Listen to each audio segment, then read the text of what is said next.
Hello, what's up, everybody? It is Zach of Darkon Entertainment, and I'm here with my good buddy Loudmouth Reviews. Say hi, Loudmouth. Hello. And we just recently watched Elio, the newest and probably most mediocre, and probably the most, or the least, anyways, financially successful out of all Pixar's filmography.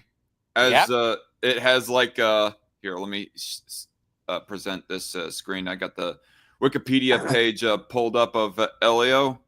Hide those. Whoops. Yeah, Elio is supposedly on a budget of $150 million. It has only made almost 50 million within its first 2 weekends of being released now. So Ouch. it's not doing good. Um, No, it probably will lose hundreds of millions of dollars. yeah, and what kind of surprises me is the 150 million. Uh, That estimate is probably BS.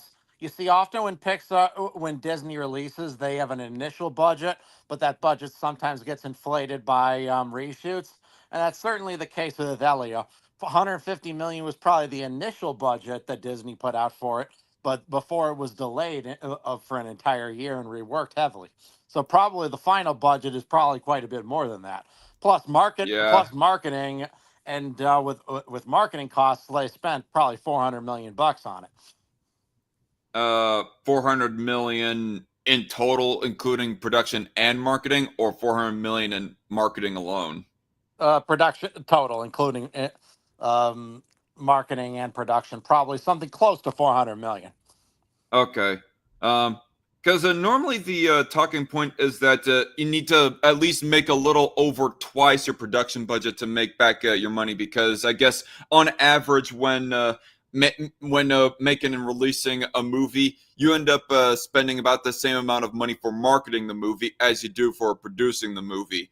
But And I but even kept if we on. assume that 150 million is the total production budget, they still need to bare minimum 400 million bucks in order to break even, and they're not going to do that. By my estimates, okay, so the numbers that I kept on seeing in the lead up of release of this movie is 300 million, actually. Um, Yeah. like, I totally believe you that the 150 million is BS because is all the articles saying 300 million, 300 million, 300 million, and then suddenly the Wikipedia page has 150 million. I'm just all like, okay, that's bullshit. So I would say that it needs to make as much as 600 to 700 million in order to break even. That is if the marketing budget was about the same as the production budget. But with of how weak the marketing is for the movie Elio in general, it makes me wonder if they did actually spend that much money. Maybe they had like a very cheap marketing budget Well, because of the yeah, fact that they had such a little confidence in it. yeah, the marketing campaign of this movie sucked, and judging by, I really wish I could do a just world and say the movie flopped because it wasn't that good, which is the case. It was definitely one of Pixar's weaker movies. I can't really say that there's that much basis to say quality children movies do well and and bad ones do poorly. When all the recent Minions movies have all been even worse than this movie, and yet they all Yeah. continue to make money. Right. So out of all the Minion slash Despicable Me movies, which ones are better than this one? The first and second Despicable Me, or just the first Despicable Me? I'd say just the first Despicable Me, and all the rest have been worse. And the latest ones have been a lot worse. All right.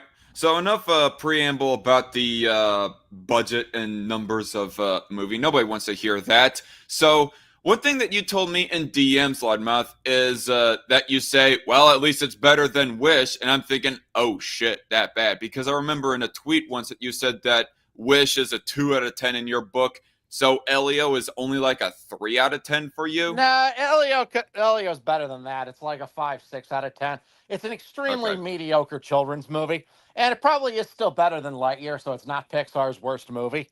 But Yeah. but other than that, it was a massive disappointment.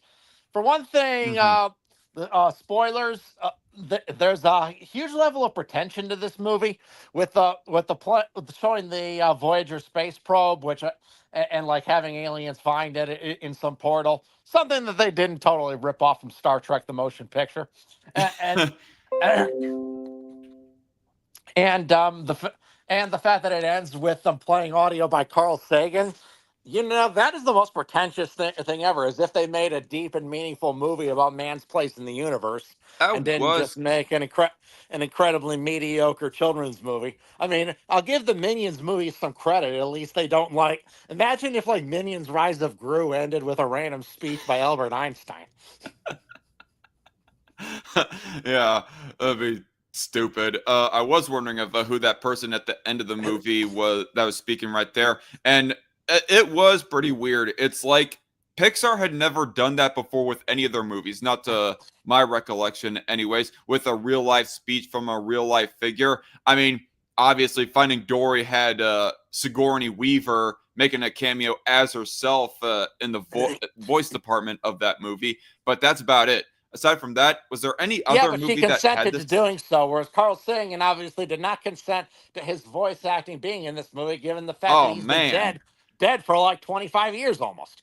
Okay, I did not know that he was dead. For some reason, I thought he was a figure still alive. But regardless, I only know the guy by name, so please excuse me. Uh, so that makes it even dirtier. But yeah, no other Pixar movie has done anything like this. Ratatouille had like a pretty philosophical speech at the end of the movie, but that was an in-movie character that did that, not an out-of-movie real-life figure that did that or Right, anything. exactly. Yeah, and that was actually an example of good writing by the movie's writers. Yeah, Something that you don't get much of in this. We can't really invent a good speech on our own because because Pixar's newest interns don't have the intelligence for that, obviously. So yeah. instead, we'll just go through the audio archives. Oh, who's the guy that people really like the speeches of? Oh, Carl Sagan. Yay. Yeah, and that is definitely something about Ratatouille is that it actually earns its own philosophical speech at the end of the movie, whereas Elio doesn't really do that at all. Like Oh, not Elio, even close. Elio wanted to do two things at the same time. It wanted to do like a childhood trauma kind of story about a kid losing his parents and you know their aunt or some other family member trying to take place in being the parental guide, only for the kid to feel abandoned or whatnot, and also be some grand epic space adventure that just showcases the wonders of space. And yet it didn't really do either of them too good because on the one hand, with the whole childhood trauma plot line of it, they did not really lean into that very much. Like No, not at all. might I just say that the That's the main opening? thing, though. Elio's desire to like be abducted by aliens is kind of a poorly developed desire. Like if they had given it some backstory or really explained why he doesn't like his life on Earth, then it could have actually been an interesting and kind of tragic thing. Like this kid is so unsatisfied with his life for these reasons and that reason that he feels like his only hope is to be abducted by aliens. There could be something beautifully sad and tragic to that, but we don't really get that much in this movie. Yeah, Like when we see him interacting with these other kids, the two other kids are perfectly nice to him, and he's a complete dick to them for no reason. yeah. Oh yeah, that is that is another thing that unfortunately I did not pay enough attention or review over enough in my video vlog review of this movie is him like trying to scam a kid. I don't know if that's out of complete malice him doing that. It's probably out of childish foolishness and plus childish desperation. Yeah, well, But either yeah, I way, can it's see still that. pretty bad. And to be fair to the movie, Elio later in the movie does acknowledge that his behavior was wrong. So I wouldn't say this movie's quite promoting that kind of behavior in a kid. Yeah, But at the same time, it still comes out of nowhere and it's very poorly developed. Like in Lilo and Stitch, for example, you see the way Lilo acts really odd and antisocial. It develops why she behaves this way, and although she's still kind of a weird kid, you kind of understand and empathize with her. You don't really get that with Elio. yeah, right. And so they obviously did not do that too well, but also the whole space adventure aspect of it. I did not think that that was too grand or epic on that front. It only like focused on like one space location, if you could even call it a space location, and that being the Communiverse mothership. And of course, they showed Grygon's ship as well, but they did not show any beautiful nebulas. Like even freaking Wally, like showed more of the beauty of space with the one space nebula shot when Wally is on the spaceship going to the dang it, what's the name of the ship? The Axiom? The Axion, yeah. Yeah, the Axiom. When he's on his way to the Axiom, they have that beautiful nebula shot and everything, which shows even more wonder about and beauty of space than even Elio does. Elio had an opportunity to show more than Wally, being that, we're like 10, 15 years advanced from the time years. of Wally. 17 years. 17 years. Okay.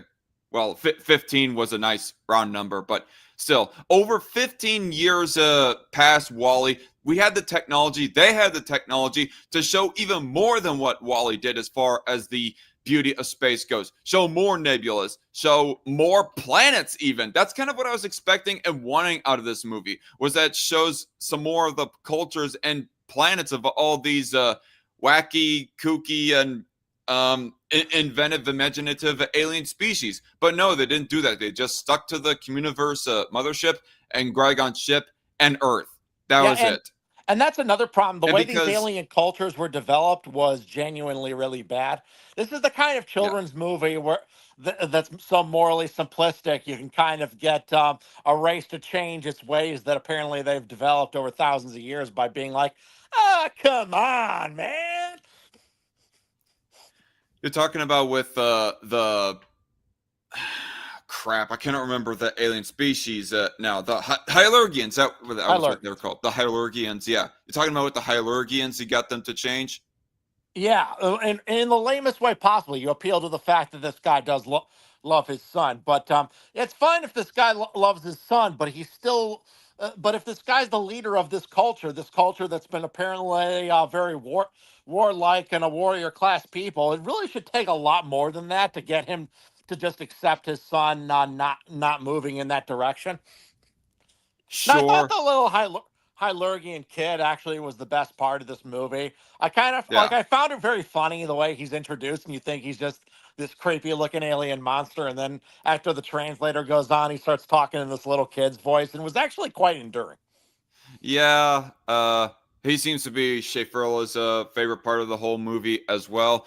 And on my earlier point, I just want to finish off that point because of the fact that they flopped they fumbled the ball as far as showing the beauty of space and whatnot. It definitely does not earn the Carl Sagan speech to be played at the end of the movie. So because it flopped on both the aspects of childhood trauma and beauty of space, I think I now want to change it to being a bit worse than Finding Dory, actually. But anyway. I definitely would rank this quite a bit worse than Finding Dory. Finding Dory, I would have rated a solid 8 out of 10 movie, whereas this I wouldn't even give a 6 out of 10 to. Okay, and maybe I will demote my 6 out of 10 rating at the end of my vlog down to a 5 out of 10 because of this and some other aspects. But about the villain, I really thought that there was a really rough start to the introduction of Grygon. The fact that he is showcased in front of the other council members wanting to join the council, that's all fine and dandy. But the way that it was executed in the line deliveries and everything, he wasn't funny, he wasn't witty, he wasn't anything particularly entertaining in that scene. Like the councilman actually says that we just think that you're a bit too intolerant. And Grygon is all like, intolerant? I am plenty of tolerant! And starts throwing a fit and blasting throughout the room. Yeah, it was embarrassingly bad, right? Because these are not supposed to be like children. These are supposed to be an alien race that are thousands of years ahead of mankind, that have mastered interstellar travel, and yet they're yet everyone there is the emotional maturity of schoolyard children. Yeah. That's another bad aspect about it. One thing that I kind of thought up of that would have been a better showcasing of him not really being tolerant, that would have been funnier too, actually, was if, in response to the "you're not very tolerant," Gragon was all like, "I'm plenty of tolerant. I really like the Florgon species. They make very good cleaners. You think Florgons only make good cleaners? Well, stay with what you're strong at," or something like that. That would Yeah, have. that would have been funnier. Well, even that would have been a little cliche, but a lot better than what we got for sure. Certainly. I, I mean, he did get progressively better, I thought, as we got later on in the movie. And you go talking about of how that he just flips on a dime. So you get to the point of negotiating over the hologram where he pretends to, where Elio pretends to keep captive Glorden, the son of Grygon. Um, I think that works well enough. Like, it doesn't necessarily. I don't think that really changes the core aspect of the Hyalurgian species and them being a warfaring and conquering species. I mean, especially if he made like a blood oath on his own Hyalurgian honor that he would not come back to nag the Communiverse. If he makes that blood oath, then he gets back his son and whatnot. He can still like go out and conquer other galaxies. I mean, the movie doesn't explicitly say that, oh, he's going to no longer conquer. It kind of leaves that part of it open ended. And the only reason why he continues to attack the Communiverse is only because of the fact that, the promise was kind of broken, was that it seems that he cannot find his son anymore. His son might still be kept captive or even killed or something. And it's only because he finally gets his son back that he decides to continue forward with the promise, which I guess, I don't know, the initial, what he thought was breaking of the promise, maybe that should have given him the self-actuated excuse to just continue on assaulting the Communiverse.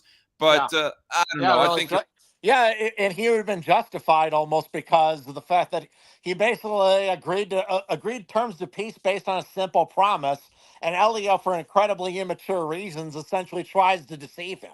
Yeah, because he's our hero, people.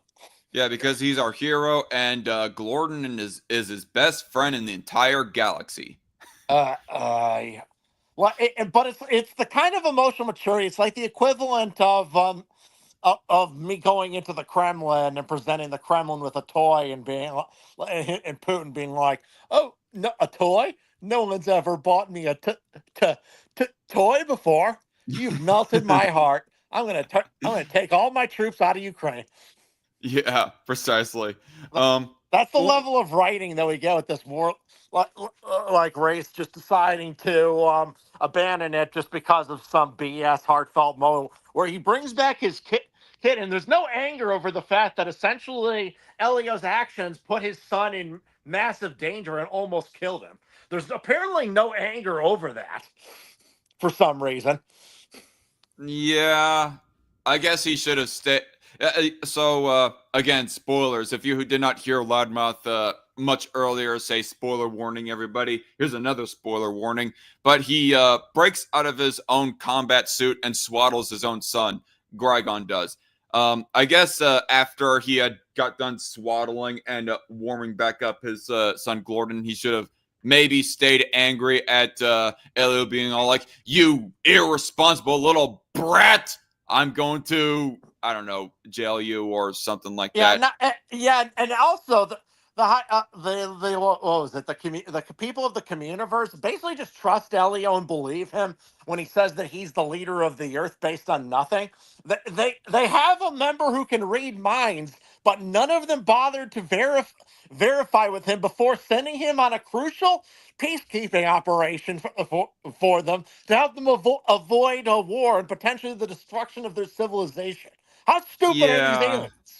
So, in my personal opinion, I thought that the physical design of at least most of the alien species looked fun and inventive enough for me to like them. But as far as how they're written as characters, was kind of shit actually. They're not just mediocre, meh, or forgettable, like I said in my vlog review. they're actually kind of shit because of reasons that Loudmouth just said right there, but also because of how pathetic, one-sidedly pathetic they are all being to Grygon. And really, none of them really play that relevant of a plot point in the entire movie. Only the mind-reading alien really plays a plot point and plays any relevance to the plot, and she should have played a relevance to the plot a lot earlier, as Loudmouth had said. But just the fact that they are shown to be one-sidedly pathetic and cowardly really goes to show a really uninteresting and undignified, unfunny, unfun band of alien side characters. I thought that the human side characters were a bit decent, though. I don't know about not you. really. Like I found that scientist guy, he was terribly written as well. I mean, they kept You talking oh, about oh, the computer nerd? yeah, the computer nerd guy, the way he just constantly like is jumping around like he's got some weird hyperactivity disorder instead of just kind of communicating himself plainly to his superiors was both incredibly annoying and incredibly unrealistic. If this guy is like Yeah. if this guy's like so mentally impaired that he can't like present himself clearly without bouncing around like some spaz case, like a 3-year-old who just ate 6 candy bars.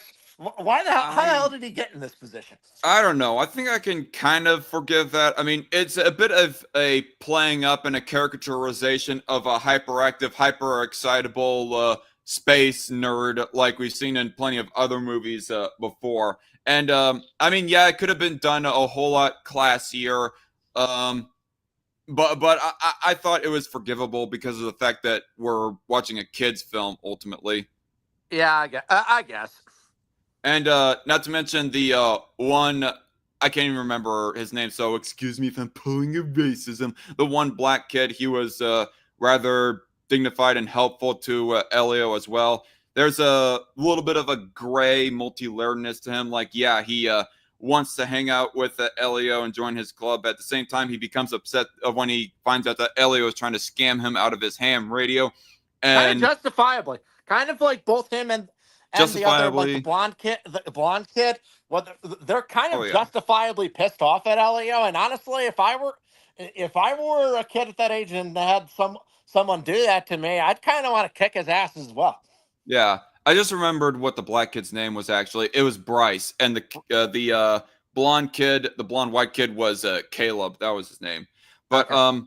yeah, the fact that he's upset at Elio, wants to join his club, then becomes upset, and is all like, "We should do something about this." But he notices Caleb handling the situation, and he becomes maybe handles things a little bit too harshly, and so that makes Bryce have some second thoughts about how they treated Elio, even though, yeah, probably still upset that Elio tried to scam Bryce out of his ham radio. But still, did he deserve to be completely beaten the shit out of to where that he had a bruised eye for most of the movie or anything like that? Kind of. Probably I don't not. know. I don't know. It kind of did. Try to put myself in the mindset of where I was 10 years old. Yeah, if someone did that to me, I want to kick the living shit out of him at that age. Maybe, but So, still, just in general, I thought that the human characters and the ant. I mean, the ant wasn't the best developed. Like, there's a lot of comparisons being drawn to Nani from the original Lilo and Stitch, not the live action. Fuck the live action version. People are comparing her to Lilo and Stitch animated Nani, and saying that there's a lot of parallels as far as the part of the story that she plays, but at the same time, she's not as well developed as Nani, and her being shown to be a really, really stressed out and sometimes emotionally volatile woman trying to hold it all together, trying to be the sole moneymaker and provider of the household, but also trying to raise a kid that isn't really her kid, you know? isn't really her kid and is incredibly difficult. So, which also is true with Nani, Yeah. but Nani definitely you can sympathize with her a lot more. Just Nani just had more characterization to her, whereas Elio's aunt is not a bad character, just kind of a very basic one. Yeah. Um, Another thing that I was wanting to say, oh god, oh yeah, I actually just recently watched Greg Owen's review of the movie. Greg Owen is a reviewer on YouTube. Like Yeah. just today, I just watched it, and he kept on pointing out of how that the Communiverse called themselves the Communiverse, and uh, was pointing out of how super utopian that the mothership Communiverse was, and all that stuff, and was all like, "Oh, is this supposed to be communists playing out their wet dream with this ship and whatnot?" And I wouldn't go that far. I wouldn't say this was like any more a wet dream of communists than Star Trek is. well, yeah, I mean, I'm not gonna lie. I mean, I wasn't going to read into it that much, but because I heard Greg Owen's words about that, I was thinking, you know what? Now that I think about it, it does kind of bug me that it's called that the mothership and all these friendly aliens are called something so similar to what a hippie commune or a communist society would be called, just being communism. And what do they call themselves? The Commune-niverse. Although probably was Yeah. just trying to combine community and universe with each other. So maybe it was intentional, maybe it was not intentional, but who knows? Yeah, I'm not going to read that far into it. I'll just settle that this movie was just an extremely mediocre, basic Pixar movie that really shows how far Pixar has fallen in recent years. Because I can't Yeah. really imagine something like this coming out 15 years ago. There was a So time when Pixar just was releasing masterpiece after masterpiece. What happened? yeah, like all the movies that I have in the perfect and great category. And Like, basically, it really all started in 2018 when John Lasseter was forced from the company. That was the beginning of the downfall for Pixar and Disney animation in general. You can just see you wow. you see a massive decline start there. I mean, the last really 10 out of 10 movie, which was I'd say was Coco, was came out in 2017, and the the movies were still pretty good just in the first few years after because they were movies approved and before Lasseter's departure, movies like Soul and Onward, but and then you start seeing a decline in the Disney Pixar catalog, accumulating with Wish, which, like I said, was probably the worst theatrically released animated movie Disney's ever made. Was John Lasseter an executive producer for Disney Animation Studios as well as Pixar? He was Disney when he originally was just at Pixar, and then he was when he was when Disney bought Pixar. They kind of like were merged a bit. They kind of still is some All right. a bit of separation, but John Lasseter actually had some creative influence in both animation companies. Yeah. I mean, to be fair, John Lasseter was still head of Pixar when they were heavily in their sequel era in the 2010s. Like 2010s, they were still pumping out new stuff like Inside Out and Coco, but prequels slash sequels like Monsters University and Finding Dory, Cars 2 and Cars 3, and so forth, and an uncalled for Toy Story 4. Incredibles 2 is more excusable because everybody was wanting an Incredibles 2 Well, coming off the heels of the well, first Incredibles, but still. I'm not gonna really hold too much. I'm not gonna really wag my finger too much at Pixar for making sequels, particularly after Inside Out last year was a massive hit, and you saw how bad Elio flopped. You know, Inside Out 2, you mean? yeah, last year was a massive box office hit, bigger than I expected. Yeah. I thought it would probably do well, but I wasn't expecting it to make 1.6 billion. Man. Yeah. Where, whereas Elio turned out to be a massive bomb, which will probably end up losing Disney hundreds of millions. So, and other original movies in recent years, none of them have done that well. Like Elemental barely broke even at the box office. Probably didn't make any profit till Disney Plus and Blu-ray sales. Yeah, Yeah. and of course, well, the a few before that you can blame the pandemic on mostly. Like, well, except Lightyear, you can't. But Luca, Soul, and Onward, you can all blame the Those can be like excused as just casualties of the pandemic. But Right. Lightyear and um, and this definitely not. Yeah. Um, One thing that we can at least credit John Lasseter for, or probably anyways, even though that the movies were still kind of mediocre, at one thing you can credit at least with movies like Brave, MU, and Inside Out, and etc. Well, okay, Inside Out. I'm not trying to call that mediocre, but even of some of the more mediocre movies like Brave and so forth, at least the animation still looked good.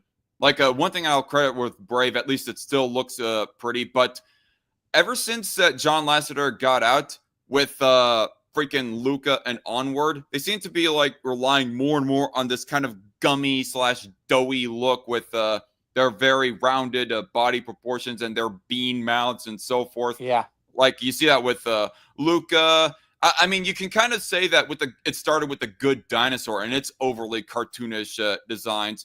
But Yeah. especially movies like Luca and Turning Red and now Elio, maybe Onward kind of suffers that just a tiny bit, but not as bad as the other ones I mentioned. Onward worked because of its fantasy setting. Yeah. I mean, And I don't. I like Luca pretty well as well, but I do like Luca, and I like it for the fact that it had that particular animation style for Luca within its own movie. I mean, and it does not look as bad as Turning Red. Luca, I look at that movie, and it almost reminds me of Aardman character designs, like Wallace and Gromit and Chicken Run and so forth, but with a little bit of a Pixar twist to it. Yeah, kind of. But with of how many movies that they're just doing it repeatedly, even with some of their shorts, they're doing that very same animation design. Like I can't remember what it was called, In or Out. I don't know. There's some short on Disney Plus I've yet to check out of where that it's about some sports team or something. Seems to rely heavily on that particular design, and it does get kind of repetitive, but I don't know. I guess one thing that I want to build up to ask about is what do you think about Elio's animation style specifically? That seems to be one of the biggest complaints about Elio. Honestly, I didn't mind the way it looked. I thought Elio mostly looked very pretty. It had a lot of good visuals, even though, as I said, the character designs of the aliens definitely could have been more creative, and I wish it visited more alien worlds. But I Yeah. actually thought like the visuals of this movie were pretty good. I didn't really have any problem with them. But the character designs, too cheesy or just the right amount of cartoonish looking? Maybe a little too cartoony, but it didn't bother me that much. Okay. Two other things that I wanted to mention before moving on with Elio. So, two parts that I really liked about the movie was one, the opening. Like the very bare beginning might be one of the strongest openings that I've seen in a Pixar movie. Like it's just slow, well paced, and of how it shows with Elio as he's just hiding underneath the table. Of course, Aunt I can't remember, Olga. That was what her first name was. Which that might I just say as an aside, Olga is one of the ugliest girl names that you could ever give. Like unless you live in Eastern Europe, how much do you have to hate your kid to name her Olga? Just saying. But anyway, Auntie Olga, she's trying to. That's a shame because I had this incredibly gorgeous woman named Olga who was willing to hook up with you, but she just texted me and said she's not doing it, man. Oh, I'm sorry. Olga, no, give me a chance. Nice one. But anyway, so Auntie Olga trying to order Elio. I almost said Luca, but I meant Elio.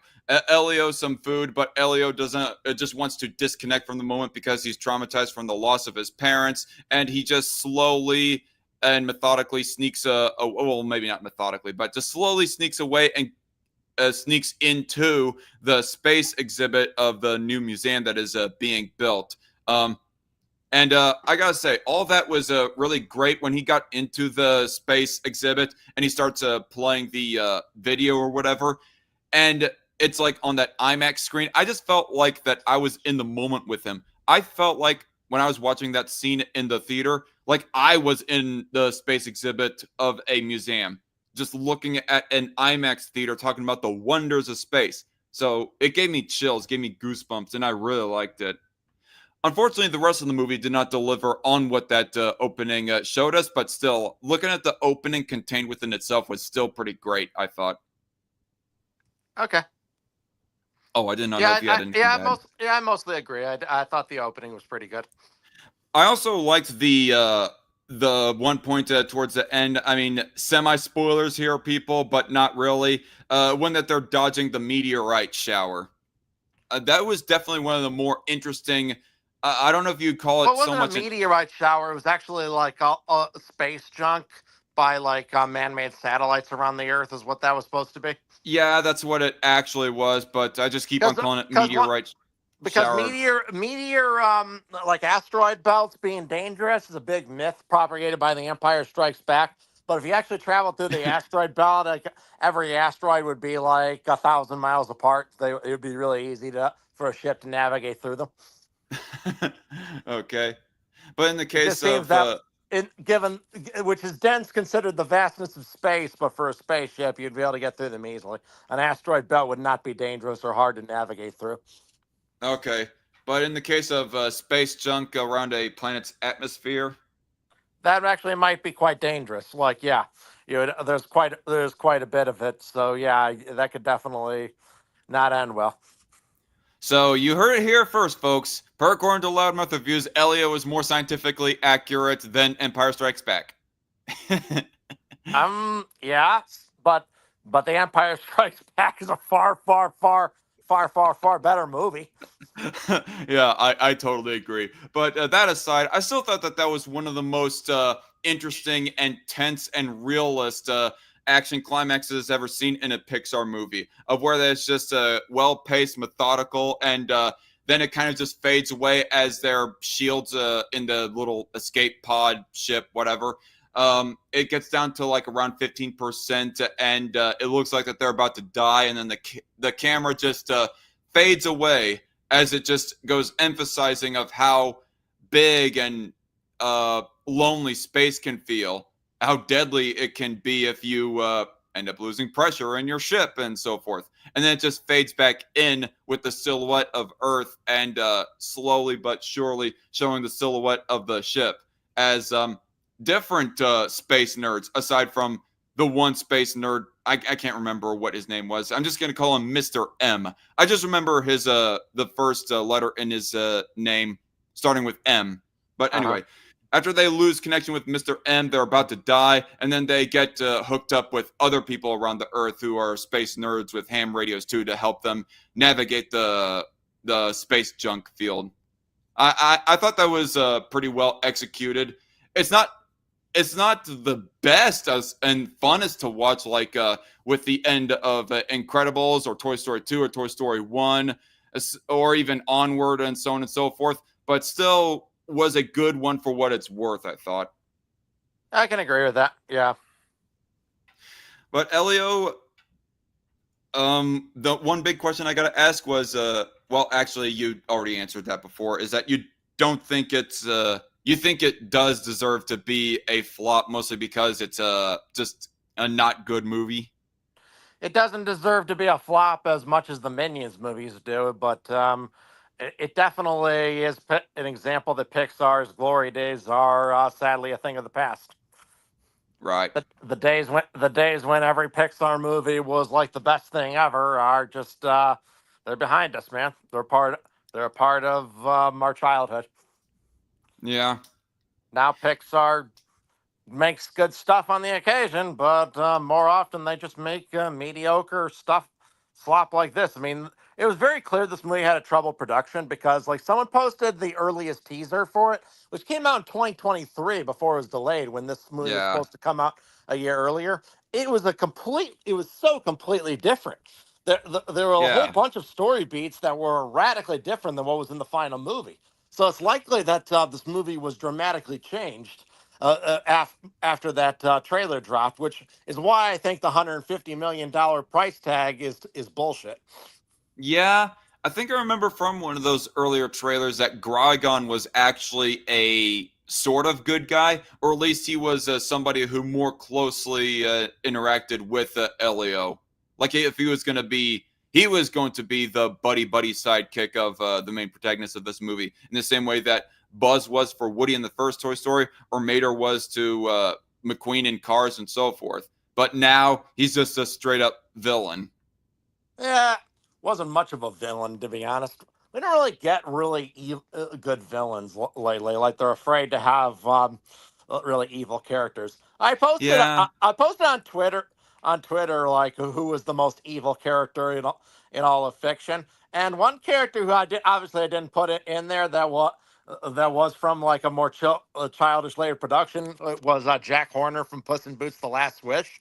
He can Oh, really rank up there as one of the most evil characters in fiction, even though obviously it's still tame enough that kids can watch it. question: who's more evil, Lotso or Jack Horner? Uh, that's tough, actually. Yeah, I mean, at least. Well, I actually, now that I think about it, I guess there is a possibility that with either character, you could have some aspects of calm luxury and luxury if both characters just don't care about you and think it would advantage them to deprive you of creature comforts or whatever. But at the same time, yeah, Lotso has his extreme nihilism. Jack Horner has his extreme selfishness. Well, actually, they're both nihilistic in two different kind of ways. Lotso is nihilistic in a kind of self-hating kind of way, whereas Jack Horner is nihilistic in I believe in no morals except those that advantage me. You know. Yeah. You wouldn't shoot a puppy, would you? Yeah, in the face. Why? I just love what a fucking bastard he is, yet he's still completely hilarious. Right. That just takes amazing writing. That you can make a character incredibly, unbelievably despicable, and yet likably, absolutely funny as hell. Right. So one thing that I wanted to ask about Elio, how low would you rank it, as like the third worst or something? Because I know that you consider Lightyear and Cars 2 to be the bottom two, but where would you place Elio? Maybe second worst, like just a bit better than Lightyear. Honestly, other than that, it's second from the bottom of Pixar's canon. Why does Cars 2 beat Elio? As I said, Cars 2, it's just a goofy kids movie, but at least it's a bit fun and silly, and it doesn't have the pretension that this one does. Like Cars 2 didn't end with like a speech by Franklin Roosevelt or something, or John F. Kennedy, or a speech by Al Gore in this case, because it's all about environmentalism. or something. The pretension of ending this with a Carl Sagan speech really just shows that the creators seem to think that they made a way smarter movie than they actually made. Okay, so Cars 2 might not be as pretentious as Elio, but I still would think that there is some pretension with Cars 2, with how many times it tries to give a super serial speech about how, fossil fuel is bad, okay, kids? And they don't even play that up as parody or for laughs or anything like that, like a right-winger would parody Al Gore for or something. They played up super serious, like, yeah, we seriously believe this. We think that... well, they didn't really play it that seriously, let's be honest. I still think that they were trying to sell it as a serious message, as about as serious as a Pure Flix movie trying to bash Jesus over your head in a one-sided, one-dimensional manner. Maybe, but honestly, they're kind of they're pretty on par. I don't even know which would be the second worst. I just know I dislike Lightyear more than this movie. Sure, that's totally fair. I'm still kind of debating myself on where exactly that I would place it, because as you see by your screen, this is kind of roughly where I rank Elio, and I've updated some other placings as well since our last Pixar conversation live stream. Like I put Brave above Good Dinosaur now, as opposed to before where I put Good Dinosaur above Brave. And I ranked up a lot higher than I did before, as I haven't ranked these ones yet because I'm still in the middle of my Pixar marathon. I still got to finish the part the part of Onward within my script, and then I can move on and watch Soul, and from there on. But yeah, this is what I got so far out of all the movies that I've watched most recently. I'll probably give another watch to Elio after I finally got up to Inside Out 2 and watched that movie, just to give it a super more critical look. But for right now, I kind of put it right below Finding Dory and right above Incredibles 2. Uh-huh. Have you ever thought of doing a tier maker list yourself as far as ranking Pixar movies go? Nah, not at all. Okay. Kind of hard for you to rank them or something? It just doesn't seem worth the time. Okay. I personally really like Which, ranking videos. Yeah, if anyone's watching this, I'm doing a live stream myself on my channel reviewing the remake of Walking with Dinosaurs with a friend of mine tonight. Please join me there. Reckless Trucker, right? Yeah, Reckless Trucker is gonna be there. Okay. If I get done with pool night with family, then I might join kind of late-ish in that viewing. You gotta watch the series though, man. The whole series? Damn it. I can't even just finish the first episode and then join you guys. Well, at least the first episode, but preferably the whole series. Or at least the whole 2025 season, right? Yeah, I mean, that's the one we're reviewing. You've seen the original show, right? No, I haven't. Ah! How did you grow up? How your childhood sucked? That was like, you know how many times I watched that show as a kid? My God, I thought it was like the best thing ever at the time. I was like 12 when it came out, and I'm like, and I think I watched that like 10 times within the first year it came out, at least. Well, I guess it just did not intrigue me enough to nag the parents to want to watch it. And I don't know. I don't think it was on PBS Kids. It was. No, it was on the Discovery. The American premiere of the original show was on the Discovery Channel. That's probably the reason why, because Discovery Channel wasn't something known for having kids programs on it or anything. Not really. I mean, they have kid friendly programs on it, of where that there was like a kids re-edit that played on Discovery Kids of the show that basically edited out kind of the more violent parts of the show and added a different narrator that gave it a more kid friendly narration. That one was actually called Prehistoric Planet, which the same name that was used for the recent excellent Apple TV show. Right. But with the original, but I don't think. I mean, I wasn't like that little when it came out. I was like already 12. But even if I were like much younger, I don't think even the original show is too violent for most kids to handle. I mean, sure. It's just as violent as nature is. You know, nature can be brutal sometimes. Yeah, I mean, shit. My parents let me watch ants. I'm sure that watching dinosaurs tear each other up would have been fine too. I'm trying to think of other PG rated movies that I was allowed to watch that were kind of relatively violent. I guess All Dogs Go to Heaven is another one, but anyway. Yeah, I think the hellfire scene in All Dogs Go to Heaven is 10 times more traumatizing for kids than anything in Walking with Dinosaurs. Funnily enough, my parents and all the adults above me were rather hesitant to let me watch Hunchback of Notre Dame. That one does get pretty intense in a couple places.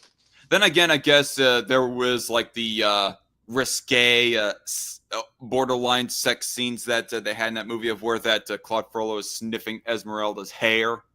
Yeah, which is all the reasons why I'm shocked. Even I know a PG rating really meant something back then more than it does today. But even for the 90s, I'm shocked that one got by with a G rating. That movie's pretty risque. I mean, they definitely should have gotten to PG with that one.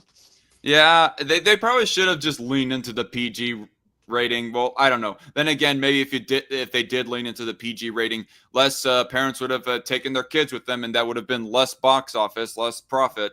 But I go looking at the final battle of Hunchback though, and I go thinking, wow, they're really pulling their punches. Instead, you just see Phoebus pushing a whole bunch of guards with a spear instead of him like just freaking stabbing the guards. Or you if he have stabbed them, it would probably get more than even a PG. It would probably get yeah. PG-13. Well, they don't have to show the actual stab wound. They could have done like a some camera work to obviously show clearly that he stabbed them, but at the same time, they don't go showing the other end of the weapon that he stabbed them with. They mostly, it's a Disney trope for villains to fall to their death, so you don't actually have to see their dead body. You just see them fall to their death, and then their body's never shown. I mean, they could have kept the falling to their death part for Claude Frollo at least, but as far as all the guards under his command, they should have shown something more than they did. I mean, that is how they kill. I mean, actually, what's his name in Tarzan? Clayton. That's right. Yeah, his death actually was the most violent of any Disney movie because you see like the silhouette of his body hanged. Yeah. Yeah. I never really truly paid attention to that until my adult years, actually. And Ursula the Sea Witch, she gets like gored through her heart with a giant spear. That's good. So Gaston, he just kind of falls to his death, and you never see his body. As you know, they say, no one falls to his death like Gaston. Yeah.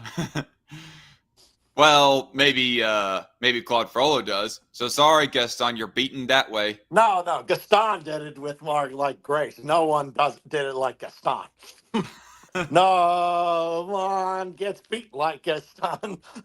Gets rejected like Gaston. No one falls to his death for being a moron like Gaston. Lovely. I love it. Speaking of kid movies, one that I most recently watched actually was Homeward Bound. Actually, I love that movie as a kid. I haven't seen that movie in like almost 20 years at least.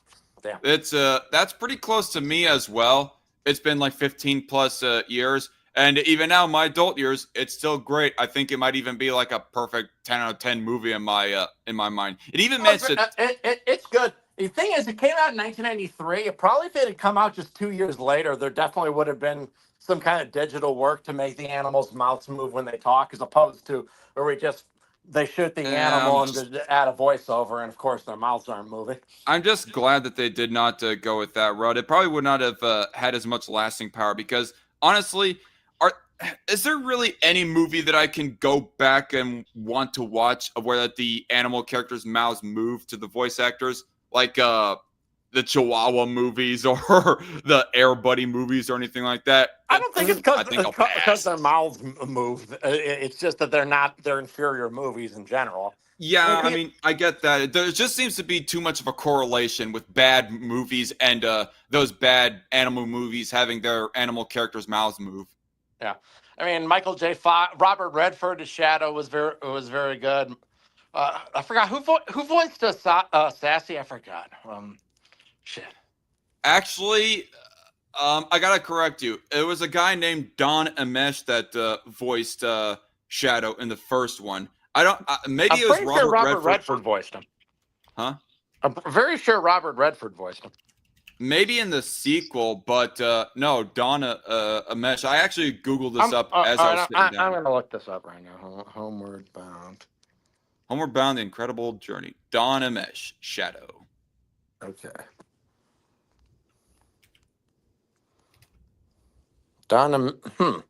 Really? I thought Robert Redford. Oh no. Shadow. Are you sure it wasn't? Oh, not Robert Redford didn't even voice him in the sequel. It was a guy named Ralph Waite as Shadow. Don Amesh. Yeah, it says he died the same year it came out. Damn. Yeah, I mean that's quite the. Sally Fields was Sassy. Right, and might I just say, well, not only did the movie manage to hit me in the feels in ways as an adult that it did not manage to as a kid, but also the voice acting I got to appreciate even more. Like I'm just reminded of how funny and on par that the voice acting was, especially of when that the one fat pound worker, he's like, here kitty kitty kitty, here kitty kitty kitty, and Sassy is all like, no dummy dummy dummy. Just perfect. And Donna Mesh's voice as Shadow was very sagely and just perfect for an old dog who really cares for his kid, I thought. And the fact that this was released in the same year that he died and was really his last role in general and his first and only role, voice acting role, just gives a little bit more of a poeticism to the movie Homeward Bound. Of course, Michael J. Fox was on peak as well, voicing as Chance, a dumb pup dog who's just overly hyperactive and can't really make up his mind on what he wants to do and so forth. He was, I believe, an American bulldog, and And as far as Shadow, I know, it was a golden retriever. And as far as I know, I don't think there's a single bad human actor either. Not one that really sticks out as a sore thumb. Maybe there's some that are kind of meh and mediocre and forgettable, but I think that movie was very good. It was a good movie in my childhood. I think it holds up well today. I can't believe it's never gotten a Blu-ray release. Well, that it is on pretty Disney sad. Plus though, so if you got that, you can watch it there. I actually got a DVD dual set of both the first and second Homeward Bound. Got that The as second one's not nearly as good as the first one, but it's okay. Yeah, I just have to now give a rewatch to the sequel. Trolls Fan 1995. We got our first live chatter right now. Hey, thanks for contributing, by the way. He says, 1 second, I'm gonna just pull it up. Pixar is going to make their first musical in 2027. Is that for real? Hope it's good. Yeah, I actually, since we're like rewinding back to the subject of Pixar, the next couple of projects that I heard are being in the works at Pixar is a movie called it's a hamster movie. The name for it is right on the tip of my tongue. But then there's like another movie that is being made by them that is about a cat that gets wound up in some kind of cat mafia sort of shenanigans. The poster for it reminded me of Flow. Oh yeah, I'd love if Pixar did a movie like Flow or something like Flow, but with a budget where you have all your animal characters actually act like animals instead of being anthropomorphized as they have been in almost every movie. Okay, so Hoppers is the name of the hamster movie by Pixar, being released in March of next year. Yeah. And Toy Story 5 is supposedly is slated to be released in June of next year, but I don't think that's going to happen because it's not like that they're that far into production. So I hear they're pretty far, so they'll probably make it. Okay, I guess it's only a matter of time before we see a trailer. I definitely don't think we need a Toy Story 5. I mean, I can't imagine any way that you can get Woody together with a group that won't ruin the end of Toy Story 4. Sure. I mean, him separating from the group and going his own way was kind of a poison ending for Woody. I mean, the least that they could do is make the movie about Buzz and Jesse instead of make it about Woody in any sort of way. Yeah, they gotta have Woody in there somehow. Yeah, marketability, peoples. Yeah. We can't be creative. That's how it is. Well, the biggest problem I had with the fourth movie was that they made Buzz kind of an idiot, and I didn't really care for that. Yeah. And you know how I feel about Toy Story 4, because it's not like I feel that close about the ending of Toy Story 4 to where I think that a Toy Story 5 would ruin anything that I feel closely connected or emotional to or anything like that. I just hate it, the fact that it's announced just because that they're milking a property that was long settled back in Toy Story 3. I mean, Toy Story 4, the one thing that you can say the least with that movie is that it's kind of divisive, its existence. Whereas with Toy Story 3, I think it almost objectively speaking, everybody thought it had a pretty good ending to it. Oh yeah, that's definitely the best of the series for many reasons. But it got the best, as I said, the best villain in any Pixar movie. Because I think a villain who's just misunderstood or and can be easily reformed at the end is lame. A villain who's just reveals himself to be despicably rotten and evil to his core kind of is much more interesting. Right. I mean, Toy Story 2 is still my personal favorite out of all the Toy Stories because it's just more, I mean, yeah, there's a Jesse story that's kind of tragic, but as an overall film, I feel that it's more lighthearted and fun than Toy Story 3. But by a whole lot of objective measures, Toy Story 3 is better than 2, mostly because the way that it manages to perfectly balance all of its existing already old and existing side characters, whilst also adding new side characters too, and flushing them all out. It's like Pixar pulled off a real miracle in that way, and also having the better villain than what Toy Story 2 had. Where's your kid now, Sheriff? Yeah. Also, one thing that really still holds up is, I mean, I'm gonna be honest. I don't feel that highly attached with the ending of where that Andy says goodbye to his toys, because I guess it's mostly because I did not feel sad or emotional giving away my old Legos to my little brothers. But I mean, I kind of related to it, because yeah, sure, you kind of like your imagination grows attached to your toys, and then when you grow up and have to give them away, you kind of feel like you're giving away your childhood. yeah. But one part about the ending that I do like it even more, though, is of after they encounter each other at the dumpster there, and then they get stuck in the dumpster and taken off to the dump in the trash truck and whatnot, and they have to dodge all the conveyor belts and all the different crushers and everything else. And then towards the bare end, they have the incinerator. And just as the score is just building, the intensity is building up, it looks like that they're really about to die. And then the claw machine catches them and saves them. And the movie just gives you the biggest sigh of relief as the toys are saved and you get to see them wash themselves off and all that other stuff.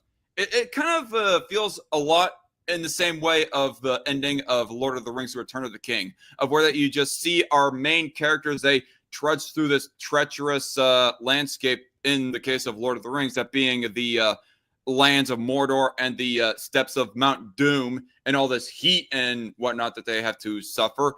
And then they get to breathe the biggest sigh of relief as they get taken back to Minas Tirith. Toy Story 3 felt a lot in that same way, of where that it just hit you right in the perfect feels to make you feel so nail-bitingly on the edge of your seat and tense. And then it gives you that nice relaxation as it just reassures you your main characters, your favorite characters, are going to be okay. Yep, it did do that. Trolls Fan 1995 says it will be about ducks. Huh. Well, are you sure you're not talking about a short film? Because I'm not seeing anything about. I mean, there's Gato that's going to be released in 2027, but that's about cats. Unless there's duck side characters in Gato. A movie about ducks. I mean, hey, it worked in The Wild Robot. I mean, okay, they were geese, close enough. And I guess it kind of worked for Migration in Illumination's case. Never watched that movie. Yeah, I haven't either. I mean, it looks like it's harmless and inoffensive, but it doesn't look like anything harmless and inoffensive. It does not make something good. Good. I mean, sure, Illumination Entertainment's movies have been trashed mostly. Probably the only case I can imagine myself being fine with watching it is if I had to babysit my own nieces. Be all like, "What do you want to watch?" They select Migration from Illumination. I'm all like, "Okay." If they choose any of the minions, you force them at gunpoint to watch Fraggle Rock. Oh, hey, no, I can't. You shut the fuck up. I can't do that. I'll end up having my babysitting privileges taken away from me at that point. I'm joking, obviously, but oh no, I mean, no, I'd probably be fine with Migration. What I probably would be like, no, we're not gonna watch that, kid, is if they chose the Minion movies, though.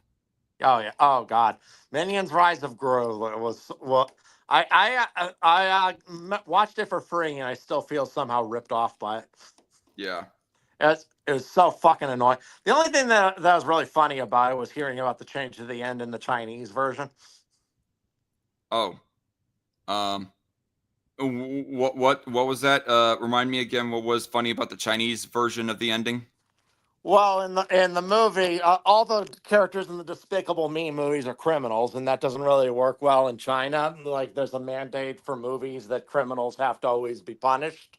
So, Wild Bill just kind of like rides into the sunset at the end of the movie, but with the Chinese version adds an extra text at the end. It shows like an old picture of him that says Wild Bill was later captured by authorities and served 20 years in prison.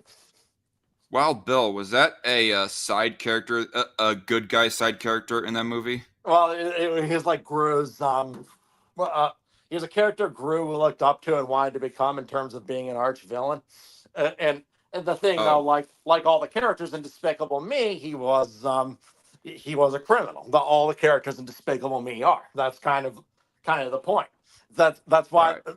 So they had to put that at the end that Wild Bill was captured and spent 20 years in prison. He couldn't have a criminal, a character who committed crimes, have a happy ending in a Chinese movie. Okay. Yeah, because because of course it's from an authoritarian regime, and they're obsessed with punishing any perceived criminality. Okay. Um, I see what you mean. They just don't have it. Okay. Sorry, I'm responding to the live chatter. Type in Pixar's Ducks on Google. Says Trolls fan 1995. I have it typed in, and I pulled up an article about that. They just don't have it shown on Pixar's future filmography. But anyway, it was announced back in February of 2024, but Disney hasn't said anything about it yet. Okay. If the rumors are true and Disney is making a third Wreck-It Ralph movie, oh my gosh, no. How would No, two feel if it's how would two feel if it ends up being a commentary on movie studios and game companies using too much AI? Um, don't you mean how would you feel? I think that's what he meant to ask was how would you feel, meaning us, Loudmouth, feel so if what? it ends up So being what's a going to happen? Is Wreck-It Ralph going to have like a different number of fingers in every scene? that would be kind of funny. I still don't trust. I mean, yeah, there might be the meta commentary that might be kind of funny, but I'm not so sure if the story writing element of the movie would be that good. I mean, they managed to fumble the ball so bad with the sequel of where that he's an over obsessed man baby to a freaking kid wanting to move on and do bigger things in life, afraid of losing Vanellope, which was Well, kind of that is creepy in kind of of itself. how he always was a little bit. Sure, but he wasn't that obsessively clingy in the first one. No, I definitely agree. The second one was inferior. Yeah. So, and not to mention, they kind of break their own world building. Like, there's a thing established within the first movie. If that you go turbo, your old game will get discarded, and maybe the new game that you infected as well will get taken out of the arcade. But apparently, in this movie, Vanellope just stays out of I don't know the candy racing game, and just stays out of there and just stays in the internet gaming world or whatever. And but her game isn't shown to be taken away or anything. It's a happy ending all around. And not to mention of how long that Ralph was away from Wreck-It Ralph. Like the first time that he did that in the first movie, it was showing to be causing quite a few problems. Wreck-It Ralph was out of commission as he was away from that game. But in the second one, it wasn't out of commission and in danger of being taken out of the arcade. What? Wreck-It Ralph, Disney, you wrecked your own world building. Yes, they did. Yeah. Anyway, I don't know if there's anything more to say. I think I might just go ahead and wrap the live stream up right here. Go take a shower and finish up Walking with Dinosaurs, the first episode, and maybe even watch the second one and then move on with other things. Okay. Yeah, the second one's a bit better than the first one. The second one is set 100 million years ago, and it's about It's about a Spinosaur trying to protect his chicks and feed them. Oh, cool. Yeah, in Africa, in Morocco, the Kem Formation. Wait, Spinosaurus babies are referred to as chicks? That's what they call baby dinosaurs today. Well, they're talking about like chickens though. I mean, do they refer to bald eagle babies as well, I don't know. I guess As chicks, I can yes. see that as chicks. Just I don't know. I have never heard them be referred to as chicks. When I think of chicks, I think of a baby avian with feathers and so forth, not scaly reptiles. Birds are technically reptiles. What? Huh? I What? said what? Birds are reptiles. They're not cold-blooded like reptiles, are they? No, but if you define for reptiles to be a group, they need to be like all creatures that share a common ancestor with each other. Like birds are crocodiles are closer related to birds than they are to lizards. So it makes absolutely no sense to say a crocodile and a lizard are reptiles, but a bird isn't. Then the word reptile has no taxonomic meaning. So birds have to be included. Okay. I'm just gonna move on before the live stream becomes more uncomfortable. There's actually like a few more live chats here that I want to address before leaving because how do you two feel if Disney makes live action remakes of Home on the Range, Chicken Little, and The Wild? No, just plain no. I mean, all those movies sucked, so basically Disney can't really ruin them much. Yeah, not really. I mean, a live action The Wild, that would just end up being like Lion King 2019 all over again. Yeah, but it wouldn't really ruin much. And I don't believe The Wild was like, I mean, it was like paid for by Disney, but it wasn't really made by Walt Disney Animation Studios. Maybe Home on the Range it could do something, but only if they actually change up the ending and go with what they were originally going for. Because yeah, apparently they did actually like what they were originally. Originally, Home on the Range was meant to be a much more serious movie that would follow like the fall of the Old West from the point of view of a cow. But that idea got scrapped because it was too similar to DreamWorks' Spirit Stallion of the Cimarron, and that's that wasn't what I was going to mention, actually. What I was going to mention was, per according to Schaefer's production, the ending of the movie, or the climax, was going to have Alameda Slim, sing a whole bunch of cows and gather an army of cows to storm Washington, D.C. and make himself president of the United States with an army of cows. You know, that actually sounds hilarious. If that could be done in like a live action movie with realistic CGI cows conquering the United States, actually that actually sounds pretty funny. But they would have to play it up like a screwball comedy, kind of like Mel Brooks. They cannot take themselves too seriously. Actually, they barely take themselves seriously at all, especially if they're going to do that in live action. Yeah, but that sounds like a funny idea. A live action remake of Brother Bear? I don't know. I don't think so. Oh God, no. Just how about we just stop with live action remakes in general, unless if they're going to do something actually inventive. They actually were going to make a live action remake of Tangled, but it got canceled after Snow White flopped. Oh, wow. So Rachel Zegler was a hero. We all just didn't see it. Well, considering the financial success of Lilo and Stitch, who knows? Maybe that'll be back on the drawing board. As well as Frozen live action, as Trolls Fan 95 says. Anya Taylor-Joy as Elsa. All right. She's kind of too old for the part now, isn't she? Wasn't Elsa was supposed to be like a late teens, early 20s? Really? Okay, I guess, but I don't think Disney really shown. I don't know. They did not portray her that young, I thought. I don't know. Disney has always been kind of flawed in that sort of way. Like, Ariel does explicitly say that she's 16, so I can believe that Ariel was 16 in Little Mermaid. But I guess according to the mythos of the Hunchback of Notre Dame, Esmeralda was supposed to be 16 or something. And yet, with what we actually got in the actual Hunchback of Notre Dame movie, She almost looks like she's 20 or something. Well, they've aged. Well, actually, the original Grimm's fairy tale version of Snow White was actually 7, which obviously, given what Ow. happens in the story, would have been really fucked up. So Disney aged her up to be 16 in the original animated movie. Wow. Yuck. Yeah. Okay. Yeah, there's also like a few kind of really sadistic elements of what they make, like the queen dance until her feet fall off or some shit. So they basically they took the fairy tale and they adapted it basically, but they removed the pedophilic and sadistic elements that were in the original Grimm's fairy tale version. Okay. Well, anyway, I think that's where we'll end it off. Thanks, TrollsFan95, for your contribution to the live chat.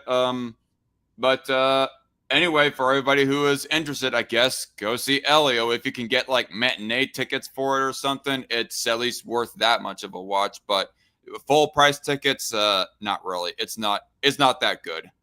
But still, No, it's not hopefully, that good, but I've seen worse.